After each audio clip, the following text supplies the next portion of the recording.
Welcome to the Evacuation Vehicle and Trailer module. Part 1 is Inspection and Compliance.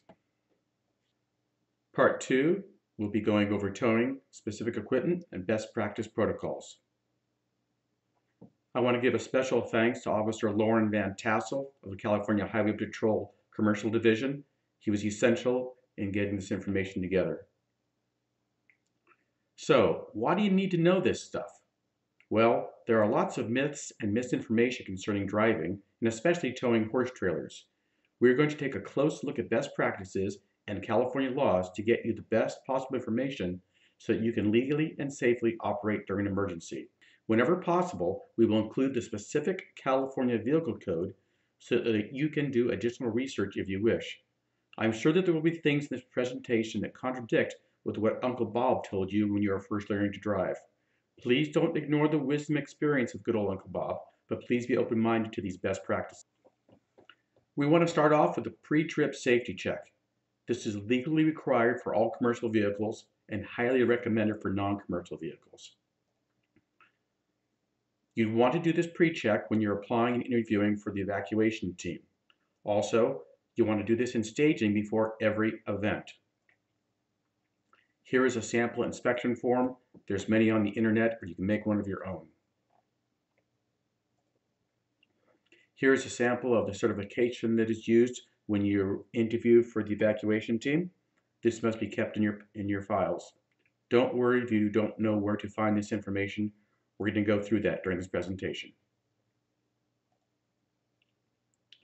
Okay, this is where it gets a little dry, but this is really important that you understand these terms. There are three areas of concern. We're talking about the vehicle weight, the combination weight, and the axle weight. Each measurement will have the actual estimated weight and then the maximum weight rating. So we'll start at top here. The gross vehicle weight, this is the vehicle's standard curb weight plus an allowance for a standard amount of luggage, gas, and passengers as predicted by the manufacturer. Of course, your vehicle's actual weight will vary, so the gross vehicle weight is an approximation. The second one, the gross vehicle weight rating, this is the maximum safe weight of your vehicle when loaded to capacity. If you exceed this weight, the vehicle's engine, transmission, brakes, and so on will be stressed beyond their designed limits. These next two concern when you're towing a trailer.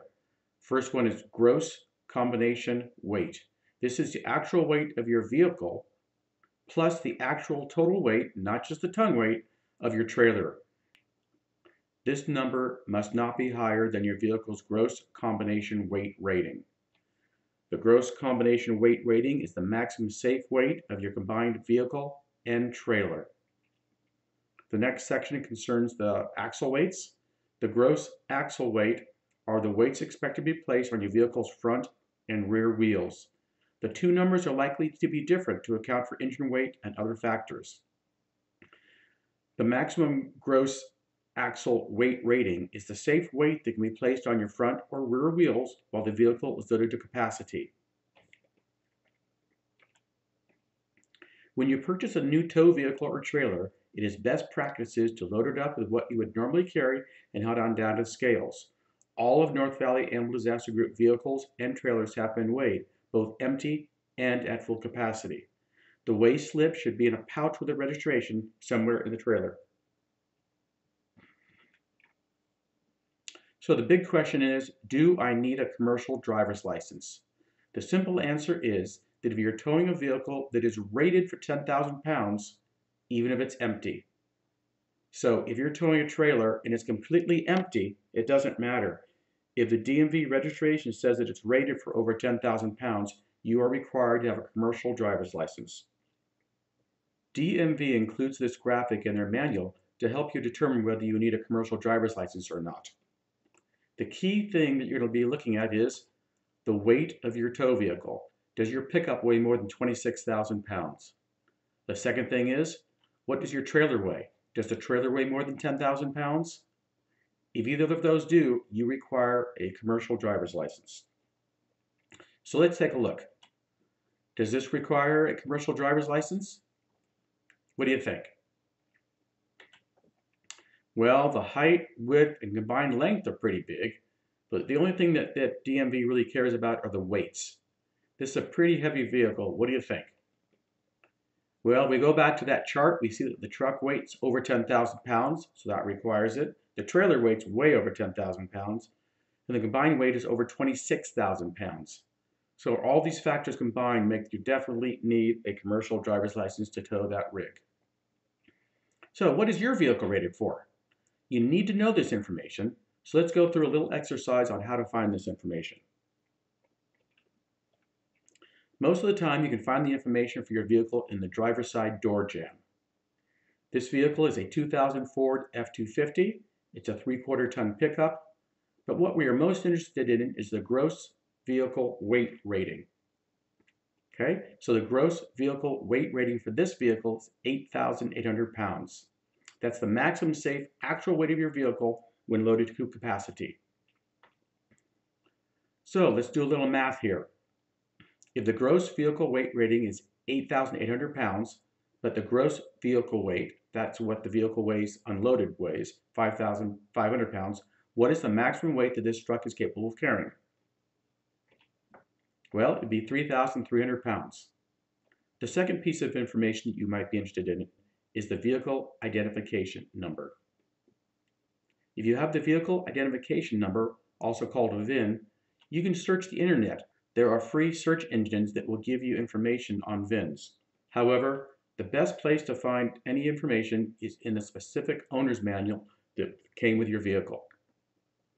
So if we want to find out the gross combined weight rating and the maximum trailer weight load for this vehicle, we would look in the manual. The only problem looking at this manual is it's just these are showing gasoline engines, and this particular vehicle is a diesel. So we have to look in a separate manual for the diesel engine. Well, the other issue now that we're looking at this for this F-250 is that there are two rear axle ratios. Now the maximum gross combined weight rating and trailer weight are the same for either rear axle ratio, but we need to find out which one it has. So the easiest way to find that is just do a search, do a VIN report search on Google. It'll come up with the information, and there you are, 3.73. So with our rear axle ratio of 3.73, our maximum gross combined weight rating is 20,000 pounds. So if this truck has a gross vehicle weight rating of 8,800 pounds and the gross combined weight rating of 20,000 pounds, what is the maximum trailer weight that this truck is capable of towing? Well, at first you might do the math and think that the answer is 11,200 pounds. But if you recall the earlier slide, Ford rates the maximum trailer weight for this truck at 10,000 pounds. This is why this stuff gets kind of confusing, and it's extremely critical to know this information before you go out in the field. So knowing this information, the maximum trailer weight you can tow with this truck is 10,000 pounds. Several people have asked about the ag exemption. California Vehicle Code does allow some exemptions. The California Highway Patrol and I looked at this code extensively, trying to find a loophole that would help us. After a lengthy research, we could not find a way to make it fit what we do. If your vehicle has a gooseneck or a fifth wheel on it, please refer to your owner's manual and become intimately familiar with its function. My owner's manual states for my Ford F-250 that fifth wheel trailer maximum weights can be calculated by subtracting the gross vehicle weight from the gross combined weight rating. So, what is the maximum weight trailer I can tow? Well, the answer is 14,500 pounds. Now, do I need a commercial driver's license? Yeah. The trailer's over 10,000 pounds, you need a commercial driver's license. Just because Ford says that I can safely do it doesn't mean that DMV will allow it. Again, using the DMV graphic, we can see that if the gross vehicle weight is over 10,000 pounds for the trailer, you're going to need a commercial driver's license. Just because the manufacturer says you can do something doesn't mean that it is safe. A friend of mine was recently shopping for a new vehicle, and the salesman told her that it could easily tow her horse trailer. Before she purchased the vehicle, we did the research, and it was plainly obvious that the salesman did not know what he was talking about.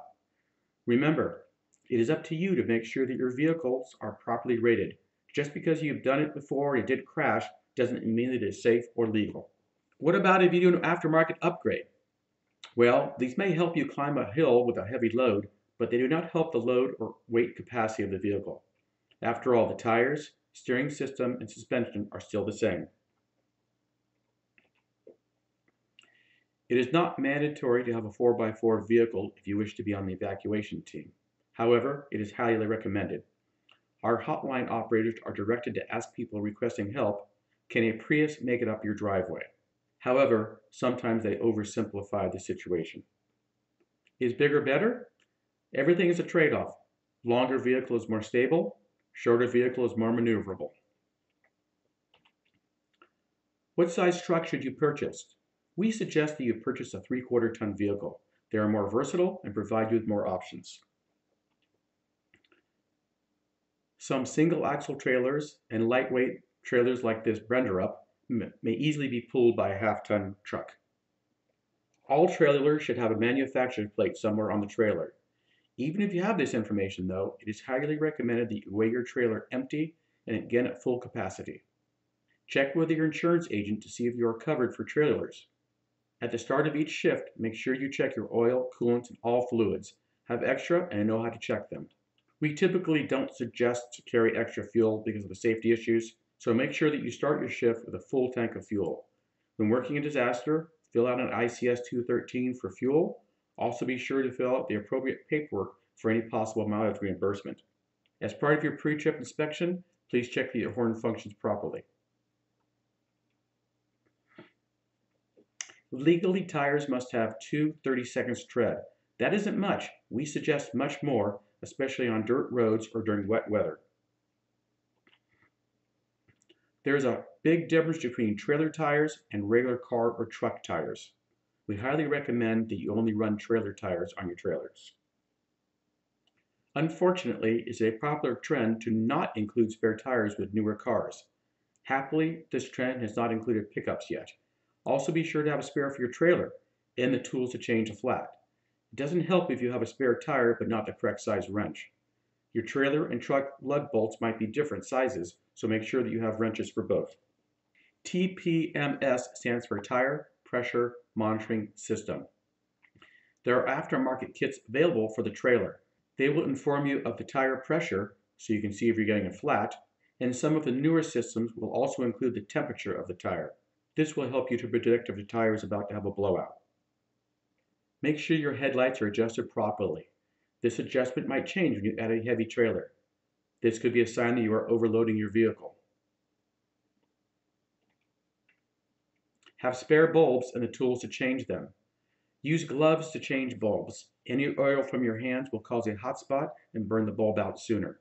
California Vehicle Code requires that every truck tractor shall at all times be equipped with 3 red emergency reflectors, not flares. A Class ABC fire extinguisher that is capable of extinguishing paper, flammable liquids, and electrical fires is required. Bigger is better. The 2.5-pound fire extinguisher on the left works fine in a small vehicle, but we highly suggest the larger 5-pound extinguisher on the right for a large truck and trailer rig. There needs to be a kit in every vehicle you own, disaster or not. And remember, human and animal first aid kits can be one and the same. It is highly recommended that you have a flashlight and headlamp in your vehicle.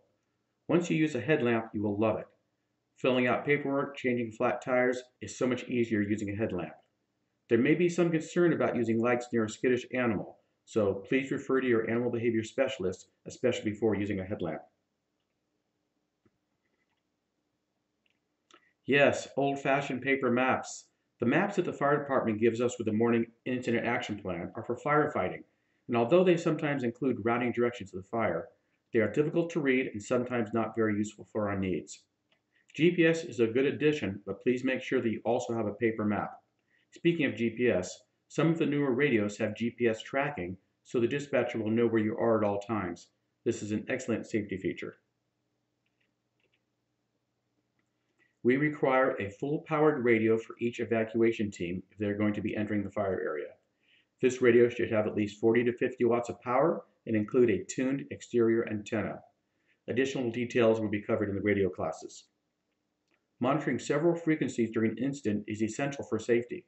Although all of our radios have scan capability, some rescuers prefer to have a dedicated scanner for this purpose. Ideally, each member of the evacuation team will have a handheld radio whenever they leave the vehicle. Only certain radios are approved behind the fire line. Personal or family radios are not allowed. This is the end of part 1. Be sure to watch part 2 that includes specific information on towing and loading of trailers. If you have any questions or comments, please contact us at info@nvadg.org. Take it easy and be safe out there.